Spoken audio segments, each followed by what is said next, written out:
Welcome to the Grace and Grit podcast, made for women who want their healthiest years to be ahead of them, not behind them. Join your host, Courtney Townley, right now as she breaks down the fairy tale health story you have been chasing all of your life into sensible action steps and lasting change.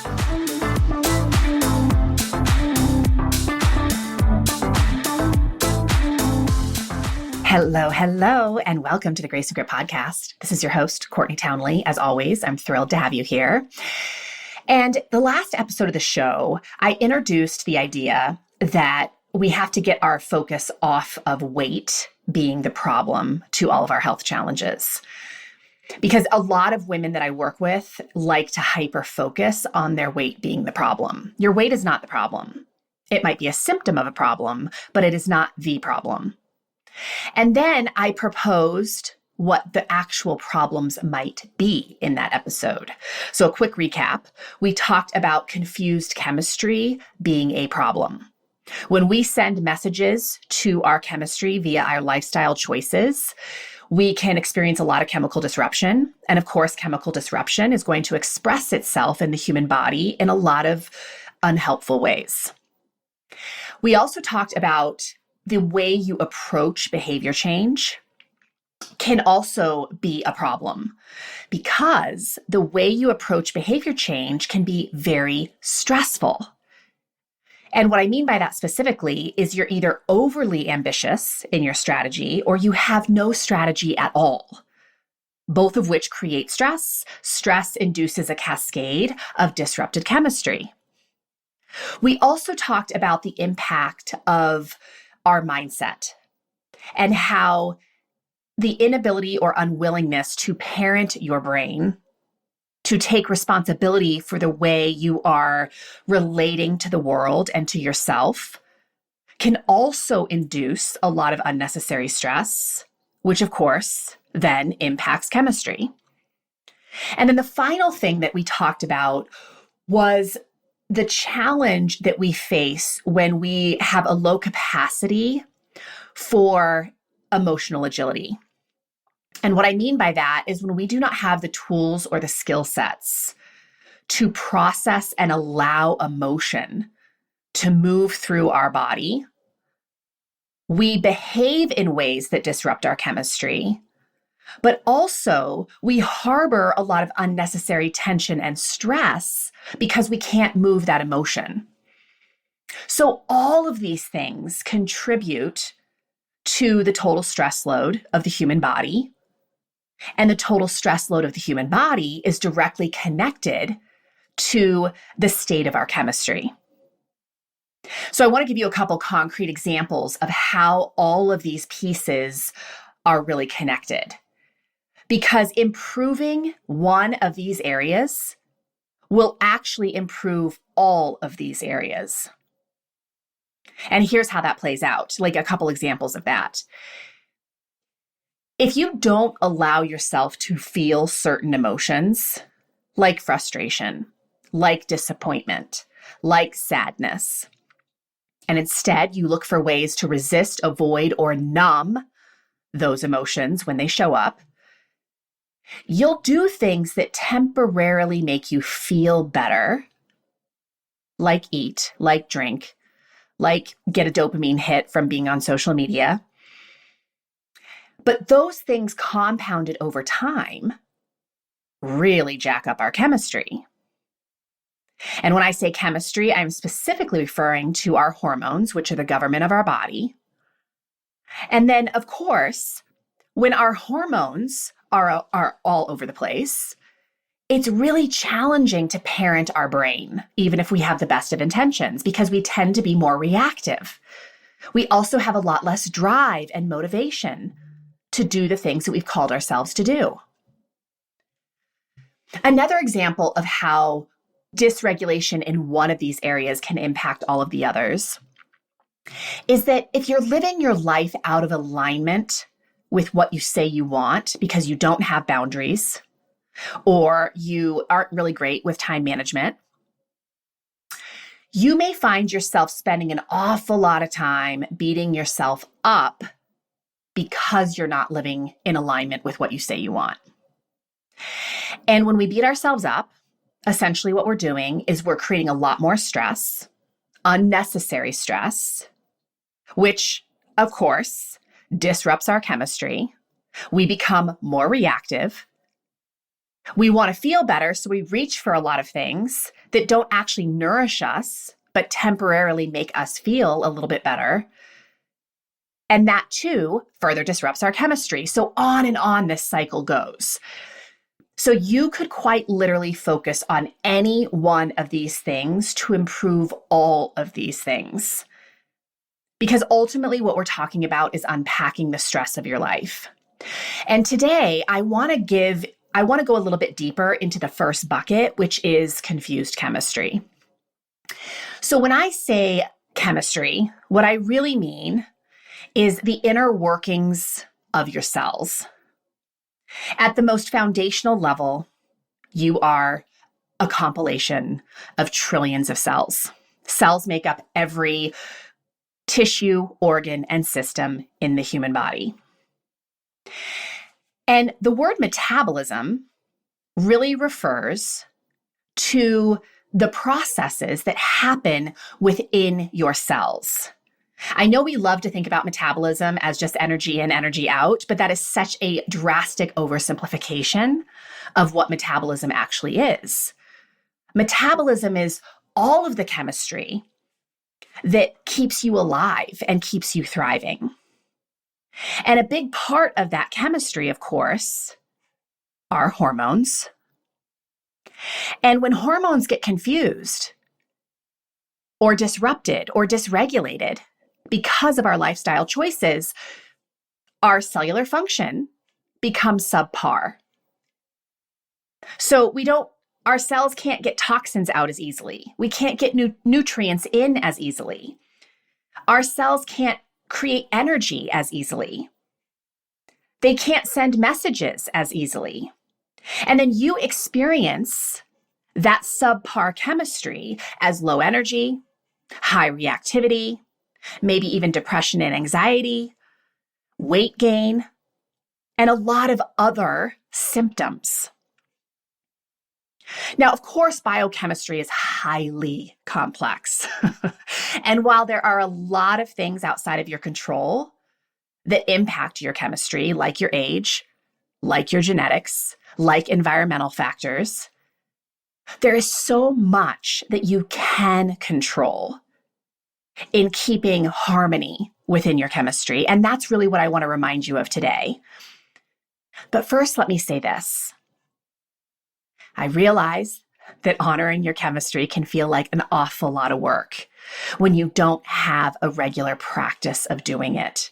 And that's really all it is. It's a practice.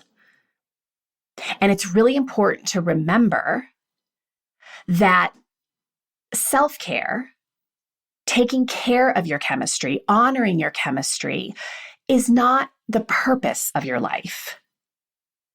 It's really the base camp of life. So the more stable our chemistry is, the more resilient our chemistry is, the more capable we show up in our life. And we actually like how we're showing up in our life. So I always remind my students and clients that the real work of their life is to become a fully expressed and authentic human, whatever that means for them. And a big part of that expression is being able to maintain integrity from a cellular level to a soul level. So we want integrity on a structural level. We want our cells to be functioning well. We want our tissues to be healthy and vibrant and strong. We want our systems to be online and functioning optimally. And we also want to have integrity in the way that we're showing up in our life for our passions and pursuits, for the people that we care about, for the things that we are here to cause, contribute, and inspire. And that level of integrity from cell to soul requires that you take care of your chemistry, because you cannot make the climb of your life if your physiology and your psychology cannot support you. It would be like showing up to the base camp of Everest with zero physical or mental preparation. That would not go well. And yet, this is what so many of us are trying to do in our life.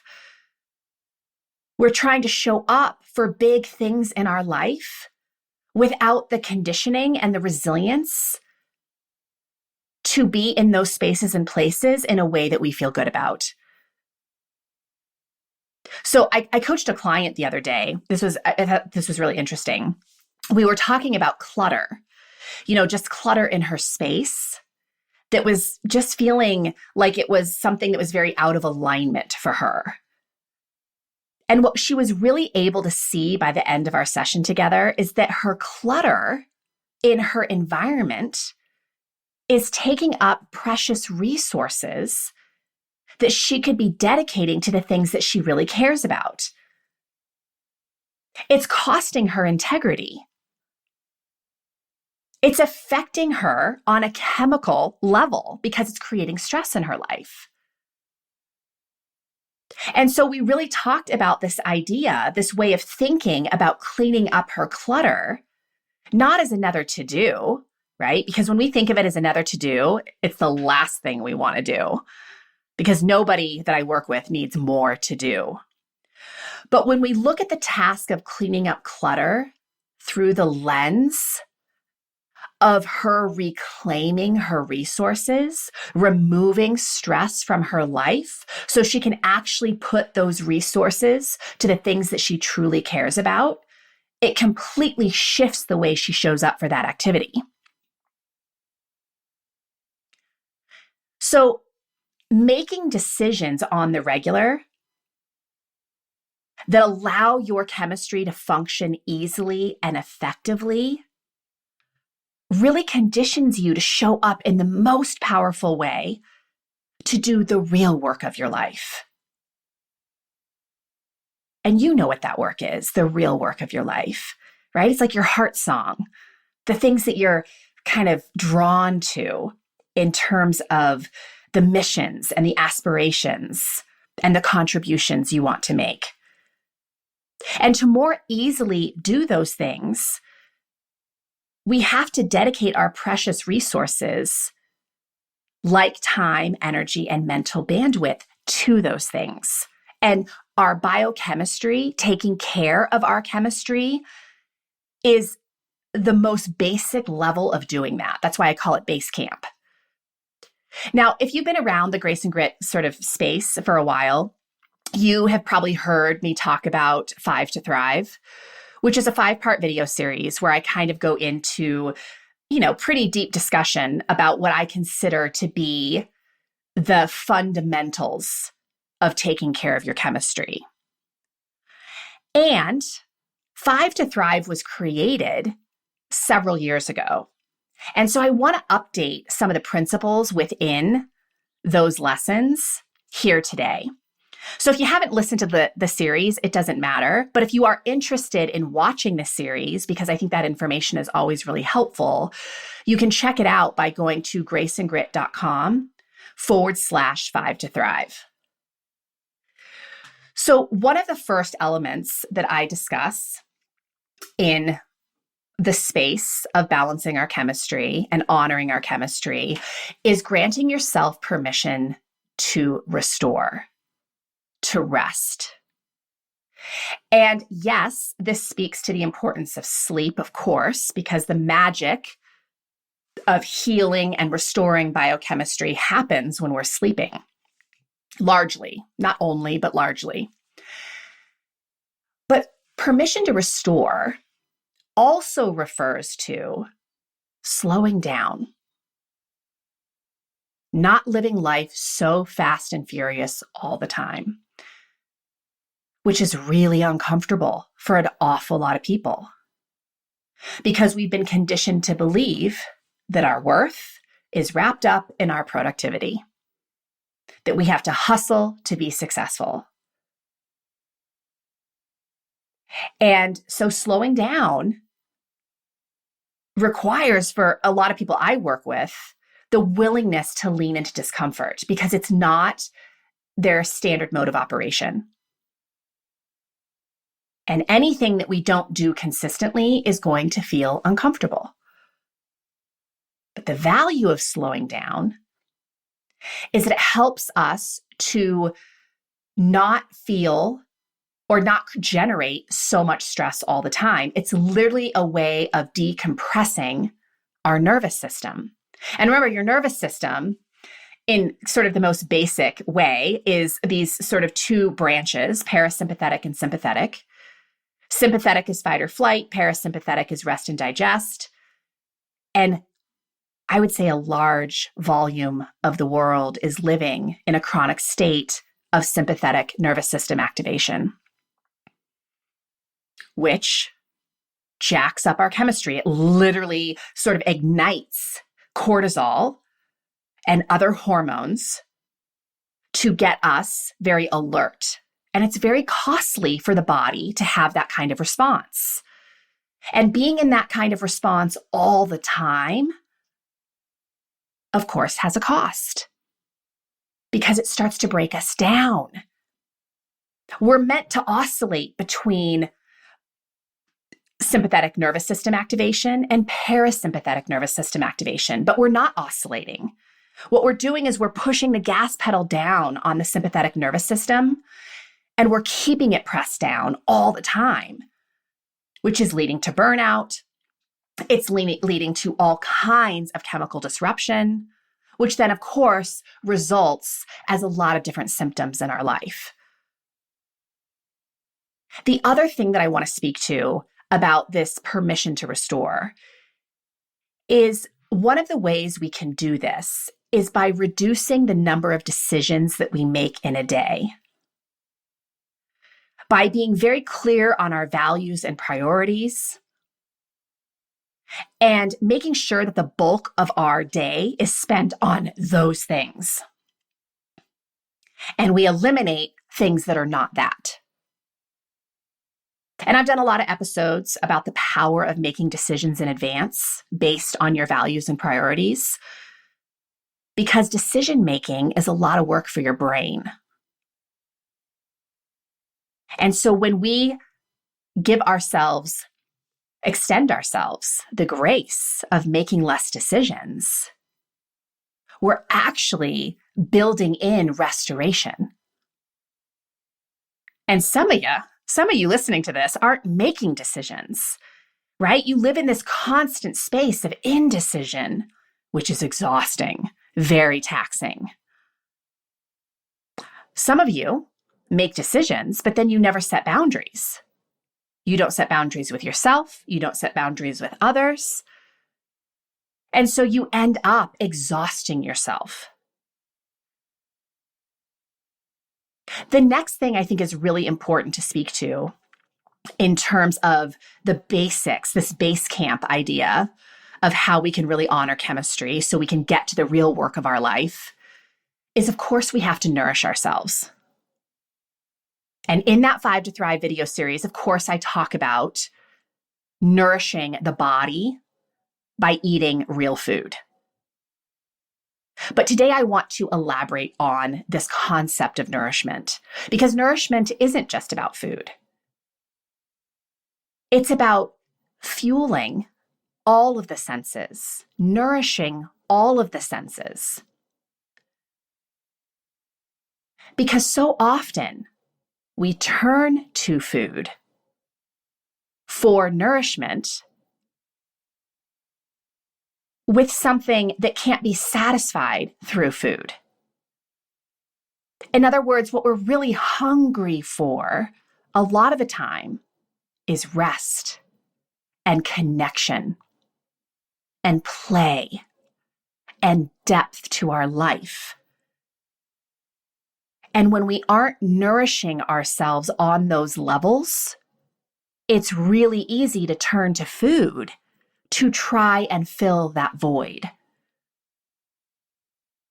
And when we're always turning to food to fill the void of those other needs, first of all, the quality of the food we're choosing is not so awesome.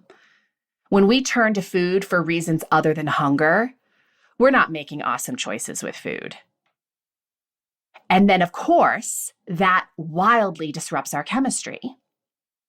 So instead of putting ourselves to bed when we said we would, we stay up late watching Netflix because we're so hungry for decompression and alone time. But then, of course, that costs us tremendously because we don't get enough sleep. And then, of course, not getting enough sleep has so many consequences inside of that cellular function that I referred to earlier. When we drink to feel connected with others, and I hear this a lot actually in the work that I do with my clients, a lot of people want to improve their relationship with alcohol, but they honestly have this belief that they're not going to be any fun or they're not going to be able to connect with others unless they're participating in the drinking of alcohol. Because alcohol is such a baked in part of our social environment these days. But when you're really looking for connection, drinking actually disconnects us,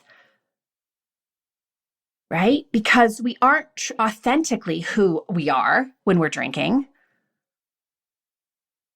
There's a consequence, of course, to how we feel the next day, which massively influences our capacity to show up in relationships in the way that we want to.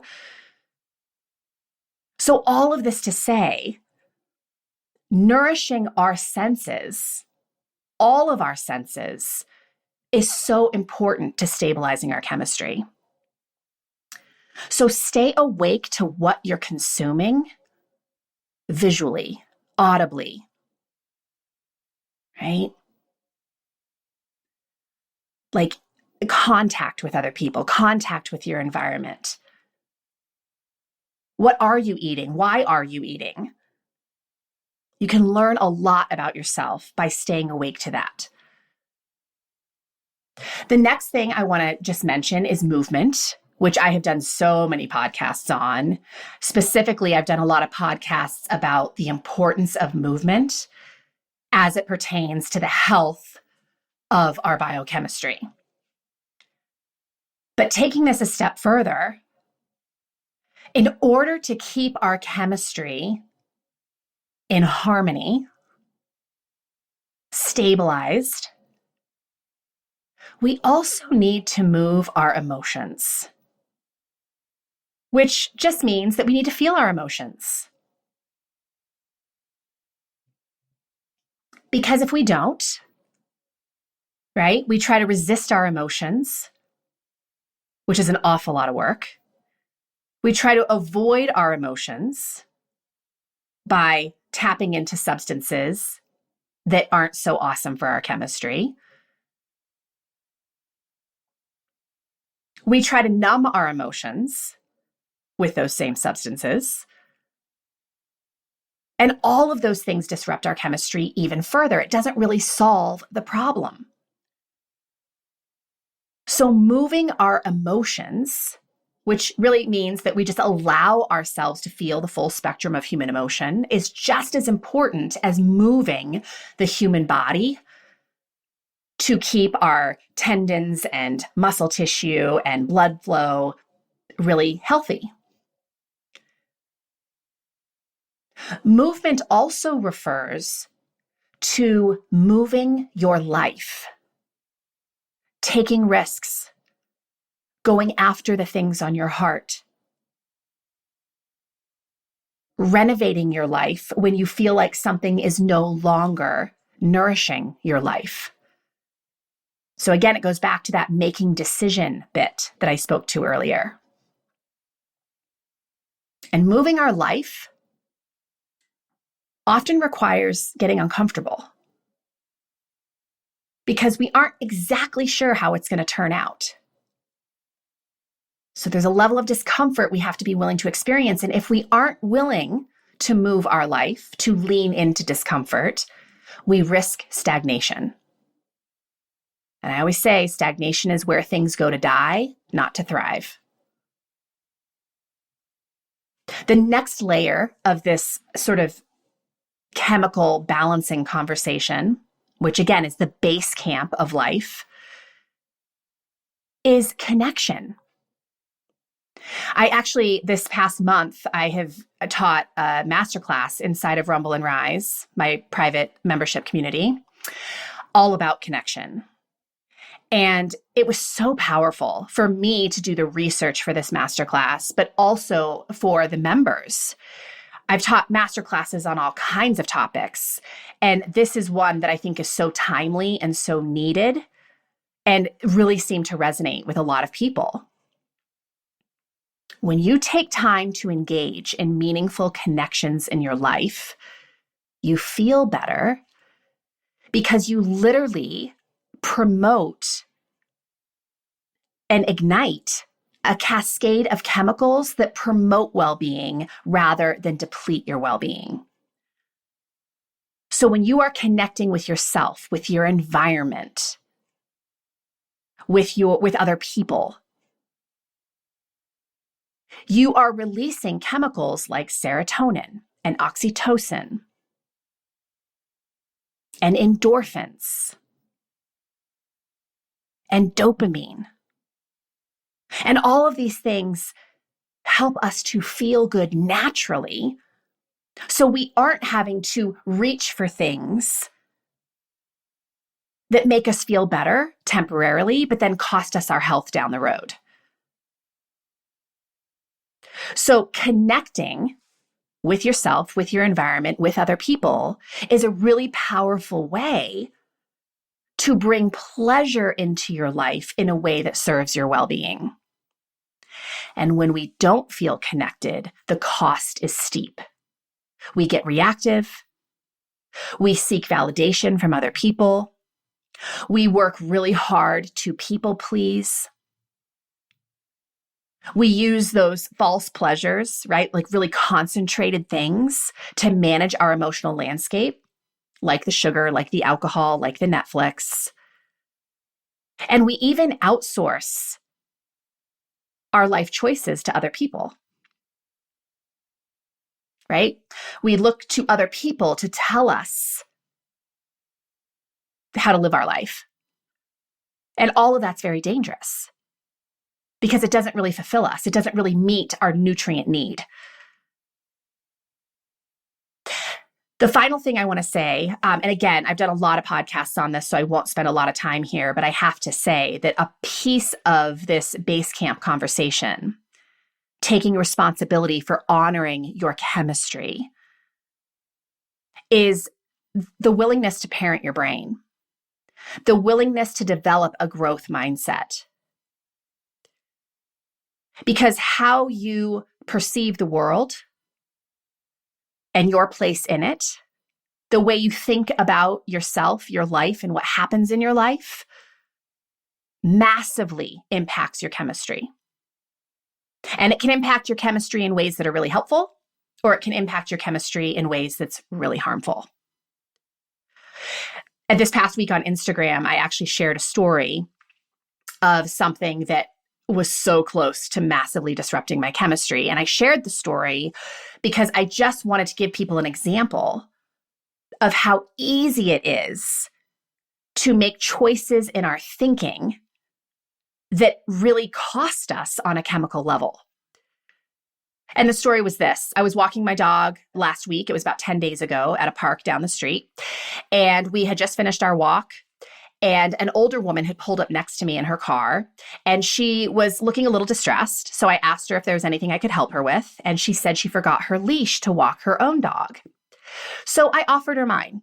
I said, I live just down the street. I'll give you my address and my phone number. And when you're done walking your dog, you can just put the leash in my mailbox. And here we are 10 days later, and I have never seen the leash again. And I have to, it was really easy for me to start spinning out that people suck, that this is why, I shouldn't do nice things for people. Like my brain so quickly wanted to gravitate towards this very negative storyline about this woman and why I didn't get the leash back. But the truth is, I don't know why I didn't get the leash back. And there's a lot of other possible storylines that are actually way more useful for me to consider. And here's what I mean by useful. I could choose to think that this woman had evil intent, that she was a terrible person, that I shouldn't trust people, which makes me feel awful, right? And when I feel awful, I make a lot of choices in my life that aren't really nourishing my health.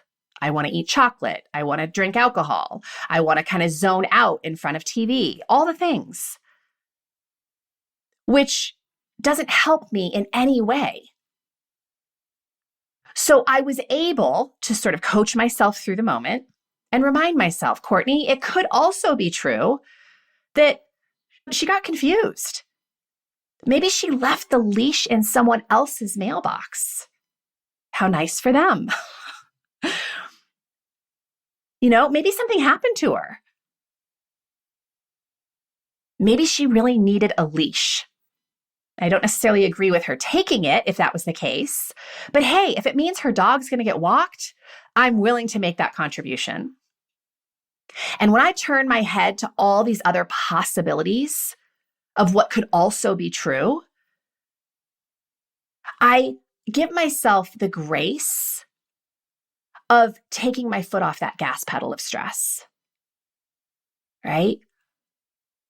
Which is so valuable to me because it's helping me to maintain harmony in my chemistry.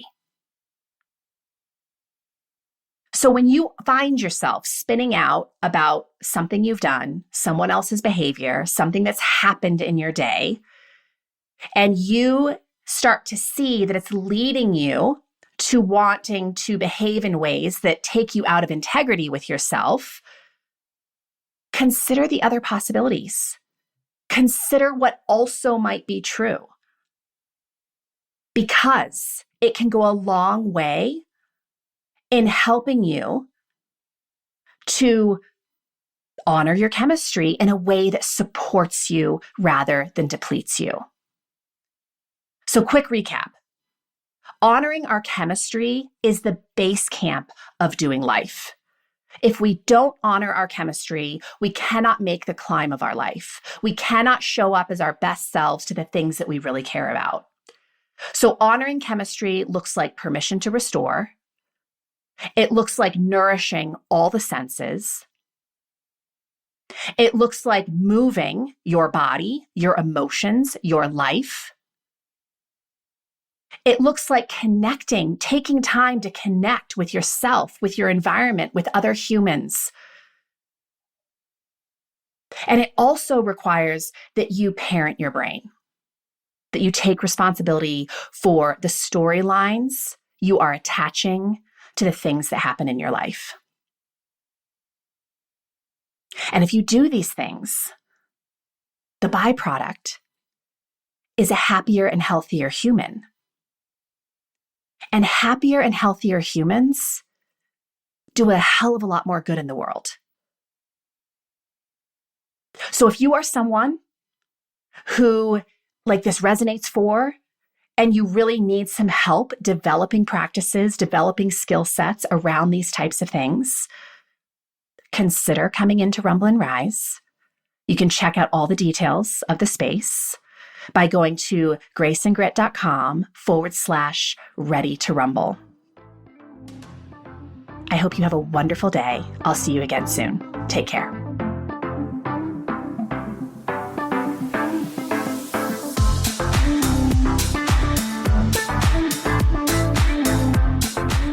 Thank you for listening to the Grace and Grit podcast. It is time to mend the fabric of the female health story.